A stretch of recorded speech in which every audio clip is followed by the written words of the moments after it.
ஏண்டா உனக்கு இந்த நாட்டு மக்கள் பெருசு, நான் பெருசு இல்ல. இந்த நாட்டு மக்களை பத்தி உனக்கு என்ன தெரியும்? நாடு நாடுன்னு நாட்டுக்காகவே உழைச்சார கர்ம வீரர் காமராஜர், அவர் சொந்த தொகுதியான விருதுநகர்ல தோக்கடிச்சாங்க. தமிழ் தமிழ்னு தமிழனுக்காகவே வாழ்ந்தாரே பேரறிஞர் அண்ணா, அவரை காஞ்சிபுரத்துல தோக்கடிச்சாங்க. ஏன் ஆண்டிப்பட்டியில கொடைவள்ளல் எம்ஜிஆருடைய மனைவியை தோக்கடிச்சாங்க. அந்த கட்சி ஜெயிக்க வேணா, அந்த அம்மாவை ஜெயிக்க வச்சிருக்கலாம்ல. அவ்வளவு ஏண்டா? கக்கன்னு ஒரு நேர்மையான மந்திரி இருந்தார் தெரியுமா உனக்கு? கடைசி காலத்துல காரு கூட இல்லாம பஸ்ல ஏறி போனாருப்பா. அதையும் இந்த ஜனங்க வேடிக்கை பார்த்துக்கிட்டா இருந்தாங்க. இப்ப அவரையும் மறந்துட்டாங்க. அந்த ஜனங்களுக்காக இவர் போராட போறாரா? போட அப்பா சொல்றதையும் கொஞ்சம் யோசனை பண்ணி பாருப்பா. இல்லம்மா, தோளுக்கு மேல வளர்ந்த பிள்ளையை தொடக்கூடாதுன்னு சொல்லுவாங்க. என்ன தொட்டு அடிச்சிருந்தா கூட கவலைப்பட்டிருக்க மாட்டேன். போடா வெளியேன்னு சொன்ன பிறகு இனி இந்த வீட்டுல ஒரு நிமிஷம் கூட இருக்க மாட்டேன். அப்படி நீ போயிட்டா உனக்கு பாசம் இல்லைன்னு அர்த்தம். இருந்தா எனக்கு ரோஷம் இல்லைன்னு அர்த்தம். அண்ணே, நானும் உன் கூட வரேன். கால் இல்லாத உனக்கு இவ்வளவு துணிச்சலா? எனக்கு கால் இல்லையேன்னு இன்னைக்கு தான் கவலைப்படுறேன். இல்லன்னா நீங்க எவ்வளவு தடுத்தாலும் நான் அண்ணன் கூட தான் போவேன்.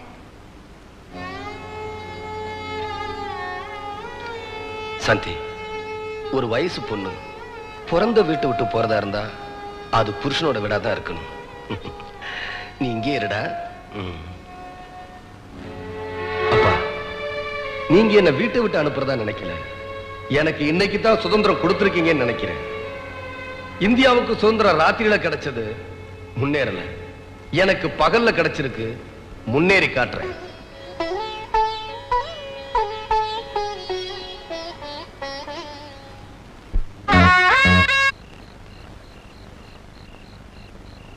ஒரு அனாதை மாதிரி உங்க ஆதரவை தேடி வந்திருக்கேன். நீங்க அனாதை இல்ல தம்பி, உங்க பின்னாடி நாங்க எவ்வளவு பேர் இருக்கிறோம் பாருங்க.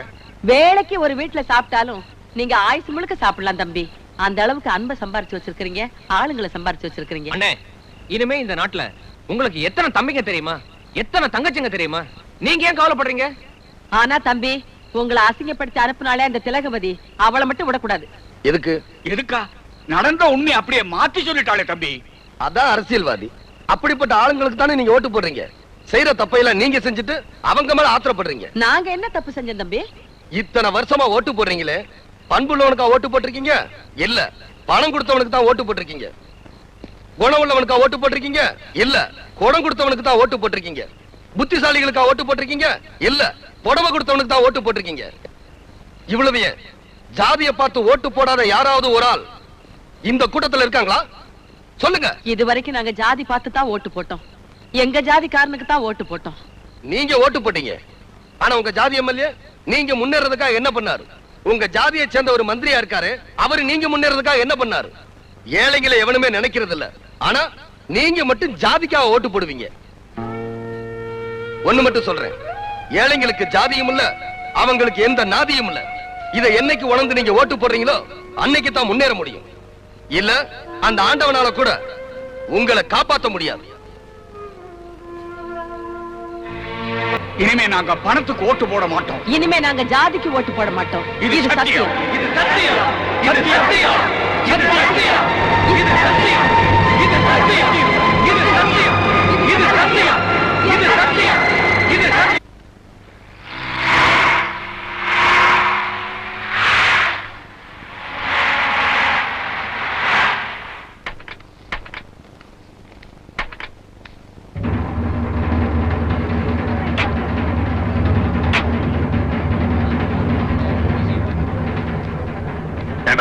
என்ன வேலை செஞ்சிருக்கீங்க? நீங்க செஞ்ச காரியத்தால ஒரு அரசாங்கம் ஆடிட்டு இருக்கு. தேவையில்லாம திலகவதியை தேடி போய் அது இப்ப எவ்வளவு பெரிய சிக்கலாயிடுச்சு பாத்தீங்களா? நான் என்ன செத்தா போயிட்டேன். உங்களுக்கு தண்ணி வசதி வேணும்னா என்கிட்ட சொல்ல வேண்டியதானே? நீங்க தான் இங்க வரதே இல்லையே. ஐயரே, நீ பேசாம இரு. ஏயா, தேர்தல் நேரத்துல ஐயருடைய ஓட்டு வேணும், பாக்கிய நேரத்துல ஐயர் வாயை மூடிட்டு இருக்கணுமா? போயா. ஏய் நாகமா, பொம்பளையா லட்சணமா வீட்டுல அடங்கி கிடக்காம போராட்டம் வேண்டிக்கிறதுக்கு போராட்டம். நீங்க போராட்டம் நடத்தினா மட்டும் தாய்க்குலமே புலி மாதிரி வா, புயல் மாதிரி வான்னு கூப்பிடுவீங்க. நாங்க ஒடியாரணும். உங்களுக்கு எங்கயாவது இடிக்குதுன்னா மட்டும் நாங்க பொம்பளைங்களா வீட்டுக்குள்ளாரே அடக்கமா குந்திக்கணுமா? ஏன் இன்னத்துக்கு? ஐயாவோட பேச்சுக்கு மறு பேச்சு பேசாது. நீங்க இவ்வளவு பேசுறீங்க. நம்ம ஜாதி ஆளுங்களுக்கு புத்தி கெட்டு போச்சா? ஆமாயா, இம்மா நாளும் புத்தி கெட்டு போய் தான் இருந்துச்சு. போஸ் தம்பி வந்து புத்தி எல்லாம் சரியாக்கிடுச்சு. 20 வருஷமா உங்களுக்காக கூட சென்ன விட புதுசா வந்தவன் அவரை பத்தி தப்பா பேசுற தலையை சீவிடுவேன். ஏய், என் தலைவரையோ தப்பா பேசுற? டேய், கார்ல இருக்கிற அருவாளடா, இவன் தலைய நான் வெட்டுறேன்.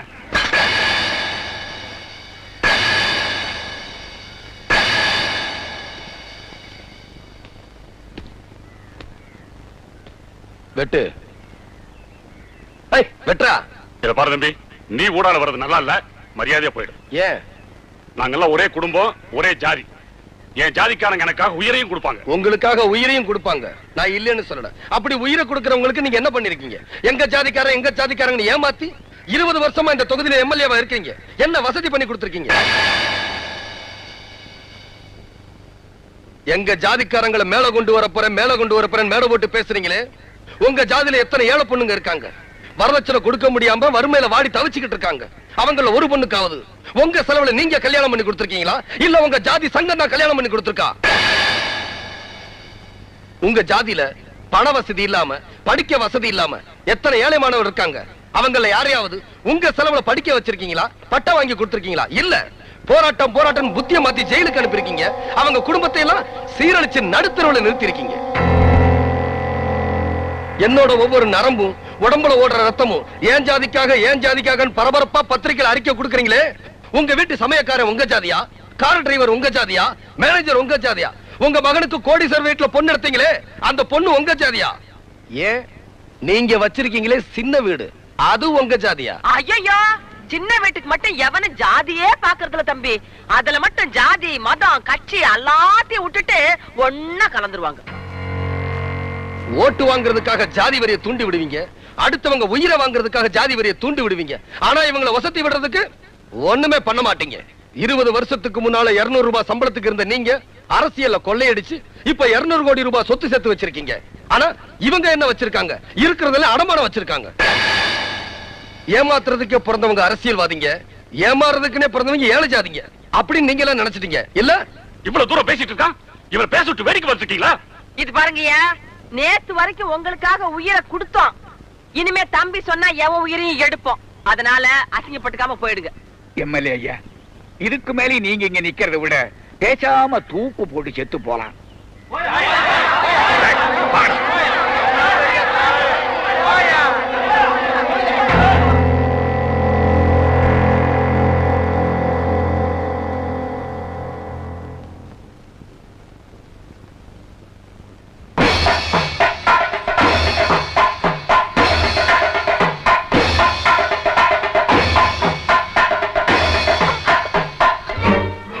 எதுக்காக விட போற? மாமனத்தான் கட்டிக்குவேன் அடம் பிடிச்சா முடியாதுன்னு சொல்லி வேற மாப்பிள்ளை பார்த்து அவங்களையும் வர சொல்லிட்டேன். இந்த நேரத்துல போய் இப்படி பண்ணிட்டாள தம்பி. ஐயா, உங்க பொண்ணு மாமன் மேல உசுரா இருக்கிறப்போ நீங்க வேற மாப்பிள்ளை பார்த்தது தப்பு. நீங்க மாமனே கட்டி வைங்க. அது எப்படி தம்பி முடியும்? அவன் ஒரு கொலை பண்ணிட்டு ஜெயில இருக்கானே தம்பி.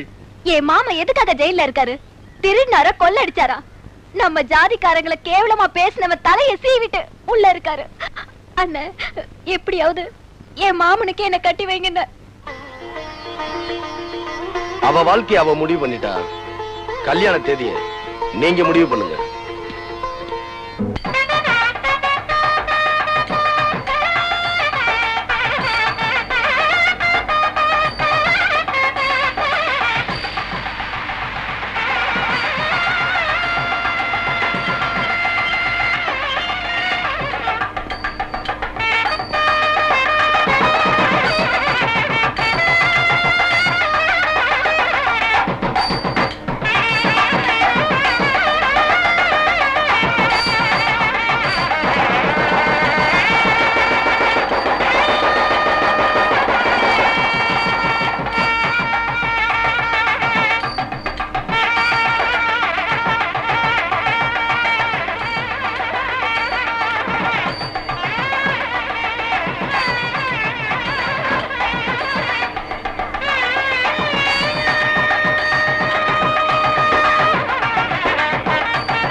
ஜாதிக்காரனையோட வெட்டின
என்னாச்சு? என் ஜாதிக்கார பொண்ணு 16 வயசுல தாலி எடுத்துட்டா. உள்ள இருந்திருந்தாலாவது உயிரோட இருந்திருப்பான். பாவிப்பைய மரோல்ல கூட்டிட்டு வந்து பச்சை மண்ண தாலி அறுக்க வச்சுட்டான். எங்கடாவன்? எங்கவன்? அவன் ஜாதி பொண்ணு தாலி அறுத்திருந்தா அவன் ரத்தம் குதிச்சிருக்கடா. அவன் இங்க இருந்திருப்பான். அவன மாதிரி ஆளுகளை தானே நீங்க தலையில தூக்கி வச்சு ஆடுவீங்க, தலைவனாக்குவீங்க. என்ன அவமானப்படுத்தி அனுப்பிச்சதுக்கு அப்புறமும் நான் இங்க வந்திருக்கேன். ஏன்னா நான் உங்க ரத்தடா, உங்க ஜாதி ரத்தம். அன்னைக்கு நீங்க பேச்ச கேட்டிருந்தா இந்த நிலைமை வந்திருக்குமா? வர விட்டுருப்பா. ஏண்டா ஏன் மரம் மாதிரி நிக்கிறீங்க? உங்களுக்கு எல்லாம் மானம் இல்ல, ரோஷம் இல்ல, வீரம் இல்ல, உப்பு போட்டு தாண்டா சோறு நிக்கிறீங்க. இந்நேரம் ஜாதிக்காரனோட 1000 தலை உருண்டு இருக்க வேணாம், 1000 பொண்ணுங்க தாலி அறுந்திருக்க வேணாம். இதுக்கெல்லாம் காரணமாக இருந்தானே போஸ், அவன் புறமா இருக்க வேணாம். விடமாட்டேன். என் சொத்தை அழிஞ்சாலும் சரி, என் தலை உருண்டாலும் சரி, என் ஜாதி அடிய நான் விட மாட்டேன். அருவாட நான் எடுப்பேன். என் ஜாதிக்காரனை விட்டவனை நானே வெட்டுவேன். நீங்க எல்லாம் நம்ம ஜாதிக்காரனுக்கு பிறந்தது சத்தியம்னா என்னோட மகன் இல்ல எடுத்து போங்க. இறங்குங்க ஐயா. நீங்க சொன்னது 100க்கு 100 உண்மை ஐயா. நீங்களே கையில அருவாளை எடுக்கிறேன்னு சொன்னதுக்கு அப்புறம் நாங்க எடுக்கலைன்னா நம்ம ஜாதிக்காரனுக்கு நாங்க பிறக்கல ஐயா. இதுக்கெல்லாம் காரணமா இருந்தானே அவன் தலை மண்ணுல உருண்டதுக்கு அப்புறம் தான் இந்த பணத்தை மண்ணுக்குள்ள புதைக்கணும். ஆமா.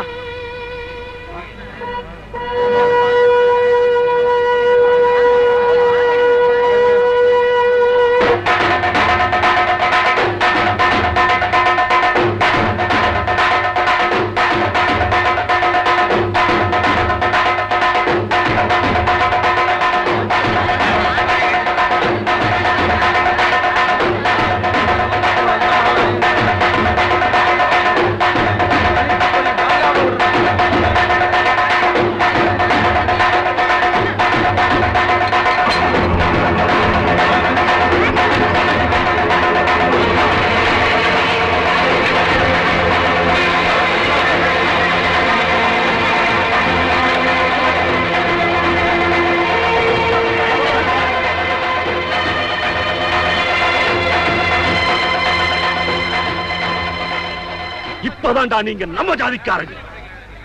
போங்க.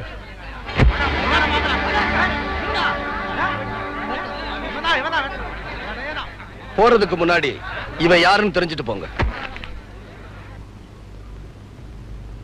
வெட்டினது யாரு?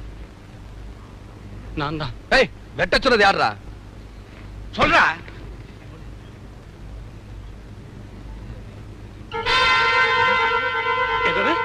நான் விட்டு சொன்னா?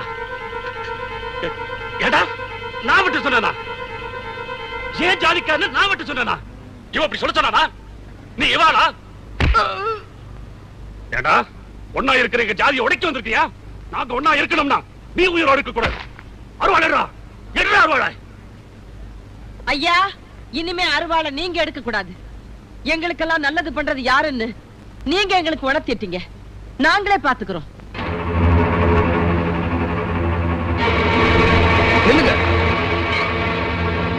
உங்க கால்ல விழுந்து கும்பிடுறேன்.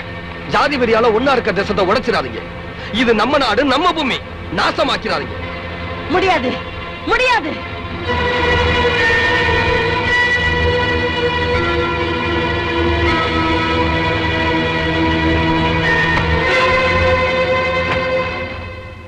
ஏண்டா ஒன்னா இருந்த எங்களை எல்லாம் அழிக்கிறதுக்கு உனக்கு சாதிதான் கிடைச்சதா? உன் பேச்ச கேட்டு எத்தனை பேர் ஜெயிலுக்கு போயிருக்காங்க, எத்தனை பேர் செத்திருக்காங்க. இனிமே எவனும் சாதியை சொல்லி ஜனங்களை ஏமாத்த கூடாது, சாதியை சொல்லி அரசியலை அசிங்கப்படுத்த கூடாது. அதுக்காக தாண்டா ஒன்ன வெட்ட போறோம். இத்தனை காலம் இவன் செஞ்ச தப்பு நீங்க செய்யாதீங்க. இதுக்கு முன்னால உங்களை நாங்க தம்பியா நினைச்சுக்கிட்டு இருந்தோம். இப்போ தலைவரா நினைக்கிறோம். தலைவர்கள் வார்த்தையை தொண்டர்கள் மதிக்கணும் தான். அதே நேரத்துல தொண்டர்கள் பண்ற நியாயமான காரியங்களை தலைவர்கள் கண்டுக்காம இருந்துடணும். கண்டுக்காம இருந்துருங்க தலைவா. இப்ப நாங்க செய்ய போறது கொலை இல்ல, இந்த நாட்டுக்கு செய்ய போற சேவை. இவரை கொல்லாம விட மாட்டோம்.